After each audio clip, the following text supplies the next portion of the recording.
if the world was watching, all at the same time, if everyone in the world was watching, what would I say? What one thing would I say?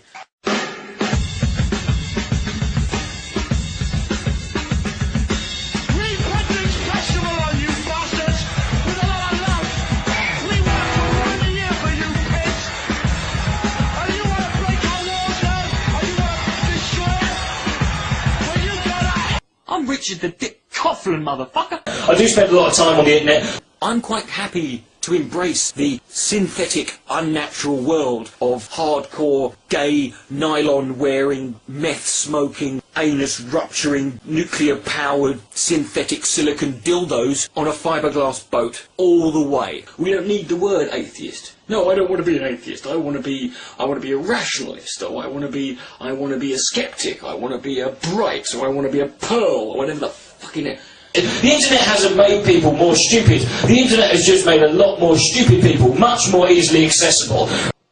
Do people say nasty words about you? 2 days ago, Thunderfoot turns up at my front door, naked, covered in mud, at 3 in the morning, pitch black, right? It was like a porno version of Predator. And he's like, Coughlan, can I stay with you? I'm like, what the fuck are you doing at my house, Thunderfoot? And he's like, I don't have time to ask, just let me in. So he goes upstairs, and he's in the attic. He's been there for 2 days, scared to come out. So it's time. It's Vader time! Ooh, wah, bam, bam, who's like my nigga? Ooh, wah, bam, bam, who's like my nigga? Now, ooh, wah, bam, bam, who's like my nigga? Player hitting everybody, and it's getting much bigger now. Bugger me. Any nutter with half a pineapple for a brain and a fucking opinion, they can get themselves a blog or a Twitter or a MySpace page, and I've got a YouTube channel. Hello! I'm constantly seeing these videos made by people called 5 Questions That Atheists Could Never Answer.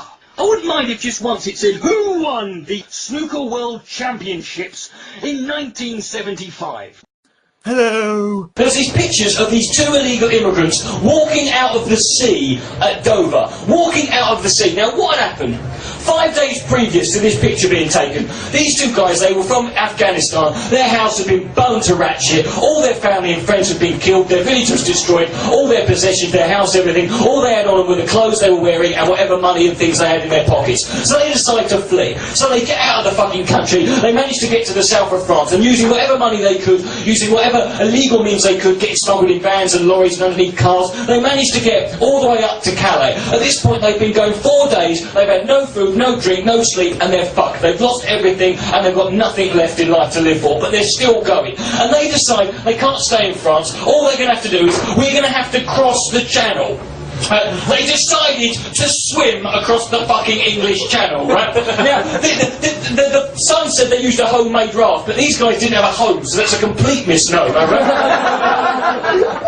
It weren't even a raft, it was half a fucking deflated space opera with a 2x4 glued to it, and a fucking matchstick wrapped in bubble wrap, right? And they hung on to this fucking thing that they clobbered together, and swam with their fucking arms across the fucking Channel, the busiest shipping lane in the world, 25 miles, avoiding P&O Ferries, freights, Richard Branson, and they get there 17 hours later, having not stopped. Imagine how they felt, and they just collapse on the shores at Dover. Someone takes their picture and it's in the paper. And every British person who read that fucking article did the same thing. They read it, looked up and said, you see, it's too easy to get in this country nowadays.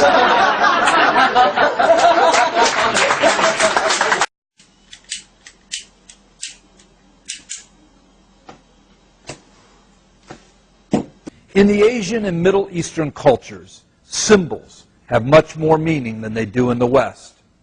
Is it just a coincidence that Barack Hussein Obama's campaign symbol is the sun rising over the ultimate symbol of the West, the flag of the United States of America?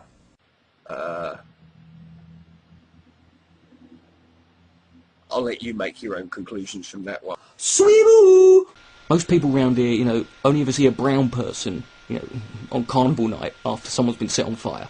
You can't really fucking make me look worse than I've already made myself look, mate.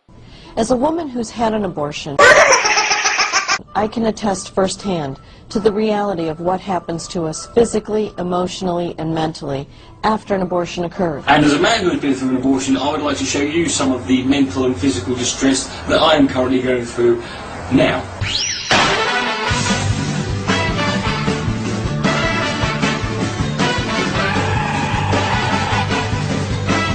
He doesn't know that I'm bumming the shit out of him right now. Take my cock. Take it, you spastic.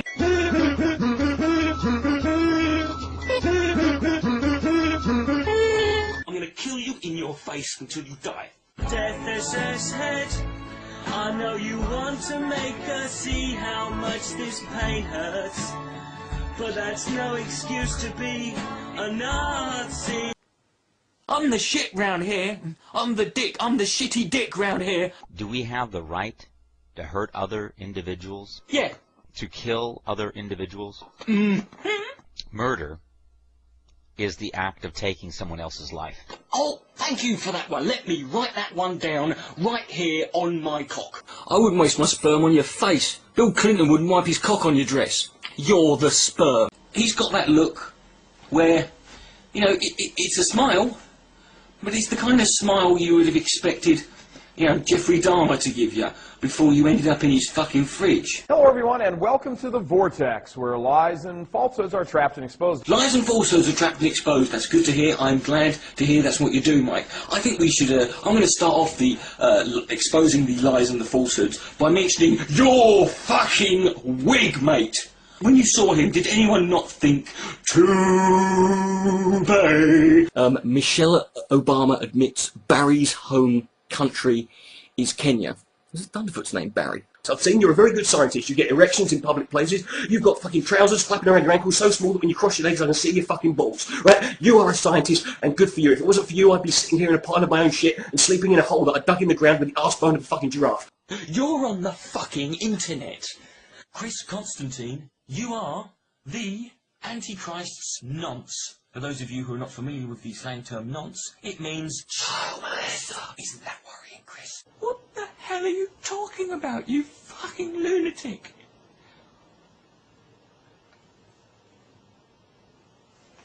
The most striking thing about humans is we are all different colours. There are white people and black people and brown people and pink. You know, I make a video about UKIP, and the next day I get a letter about UKIP through the door. Mental. I should have made a video about cocaine and prostitutes. You should see it out there, look.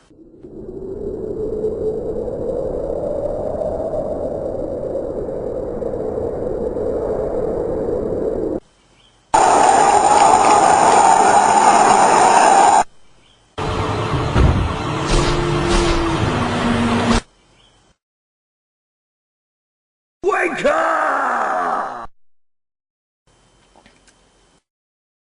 You double wanker! What the fuck is that? It's edible napalm, you know. So follow along with me. You know, if you enjoy this video, please add it to your favorites, feature it on your channel, and spread the word, because a lot of people need to hear what I'd rather spread chlamydia than your word, Sean. In fact, I have.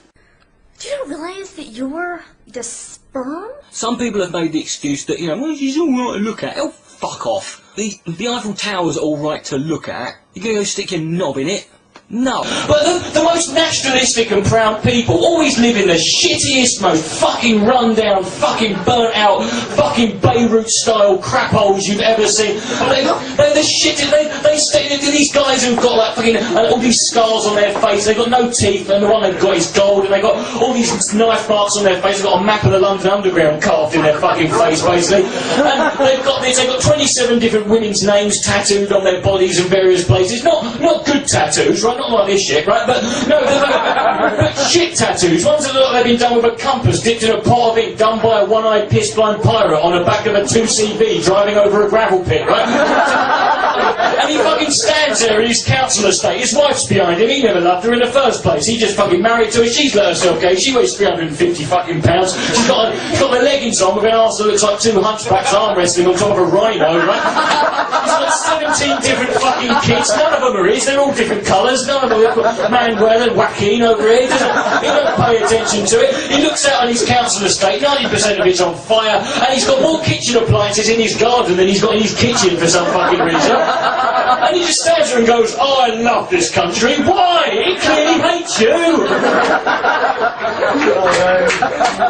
Stats, figures, numbers, evidence. It's like if someone said to me, prove that vegetarianism is a good way of life, and I said carrot, parsnip, turnip, rhubarb. It's not a fucking argument.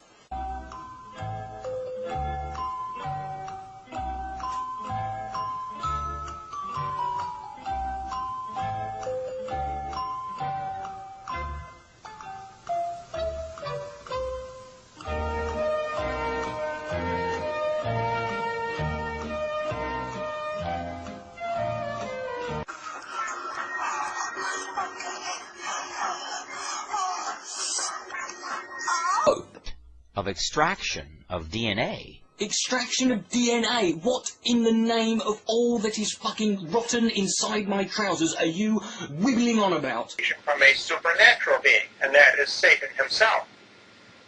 Adam should have known better, because God himself told him not to eat of the tree. When are you going to do in America what everyone else in the world, and I'm sure in this room wants, and elect the president that we all want, which is Arnold? We all want Arnold.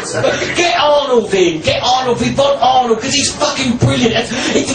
He's the governor of California. Can you imagine working at that office building, right? I don't care how stiff you are as a politician. Every time he comes in with a fucking, could you file this report for me? The Terminator is asking me to the fucking Terminator wants me to go and get him a coffee. Every time he walked past,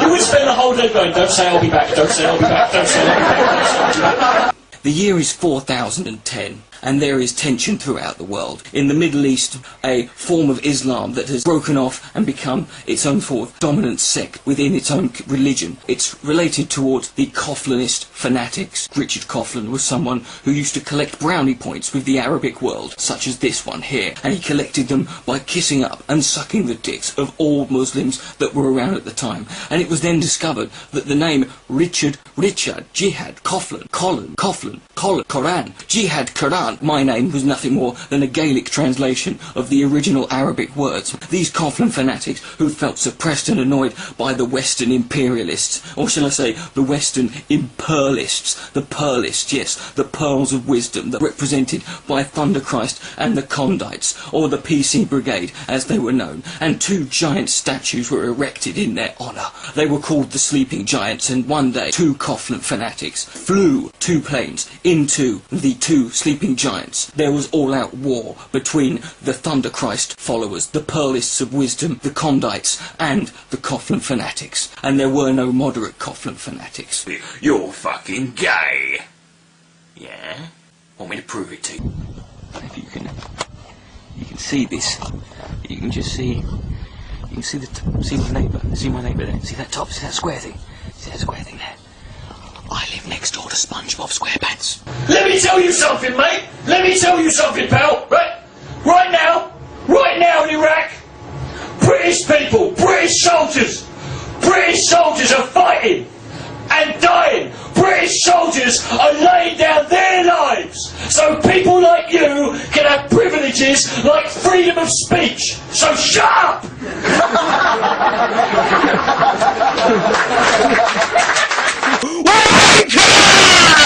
That's right, it's us and we're back. We're white and still not fucking black. Yes, I'm MCSS and I've got Sir Gastelot. Of you? Of who? Of you. I'm one. We're two now. We've got a little dance for you. Now put your hands up across your chest, then shout very loud that Hitler is the best. Then put you straight up and sing on it everywhere. Now goose step your legs like you just don't care. I remember being London Underground, sort of in summer of 2007. With about 8 people in this tube train, and it was late at night, and this old Muslim guy gets on one of the stops. You know, quite, let's say old, he's like, you know, probably in his like late 50s, possibly like that. You know, the full gear, the beard, the hat, the get-up, Quran under his shoulder. No one's paying any attention, no one pays any fucking... If you've ever been on London Underground, no one pays any fucking attention to anything that goes on down there. And all of a sudden, the old Muslim guy, he gets his Quran out, and he opens it, but he just starts going... Obviously saying stuff in Arabic, he wasn't like retarded or nothing. And he had his eyes closed and he was rocking back and forth like... It was like you could just feel the atmosphere in the train, everyone went... Vroom. And I was sat opposite him. Like, the other 7 people were in the different seating compartments and I'm sat opposite this geezer. I'm like, I'm going to get the full fucking brunt here. I'm sat there considering converting quickly, just in case, on the off chance, right? Everyone else, and I look and sort of look to my right, and everyone else, and he's still going, everyone else is looking at me going... I'm thinking, it was just this tension, and the guy's still going... Suddenly, he just stops, and he looks up, and he goes... Kaboom! I just nearly shit. This moment passed when I was like... And everyone in the tube then just started giggling. And then he started giggling. He was like... I was like, you fucking cheeky bastard. We follow the Führer. Our blood is purer. We've never been so surer. That AIDS is a gay killer. We worship our crazy motherfucker. We do. But my God, my second shit. Yeah, worship like the body. Why did you be back? Love you, touch your ass. But not we're not as equal. We don't live. We don't know what we hate everyone. So you must know. And all it takes for you is to do one fucking thing. Understand that you cannot blame everyone else for your fucking life. You cannot sit there and be scared of people and hold them accountable for stuff they haven't fucking done just because they fit a profile. You cannot spend your entire fucking existence living in absolute paranoid fear of something because you are not able to deal with the reality of the fucking world we live in. And you certainly can't sit there and laughably pretend that simply by terrorising innocent people for no fucking good reason and victimising them and making their fucking lives and their ability to live equal alongside everyone else harder, because it's easier to pick on them and it's easier to do that than it is to get a set of balls, a spine, a stomach, stand up and go to the people who actually make your life fucking difficult. What would I say? What one thing would I say? And if that's not enough for you, if life in itself is not meaningful enough, if when you look at the odds of you being here, it's not enough, then nothing ever will be. So, cunting well, bastarding what? Now go away.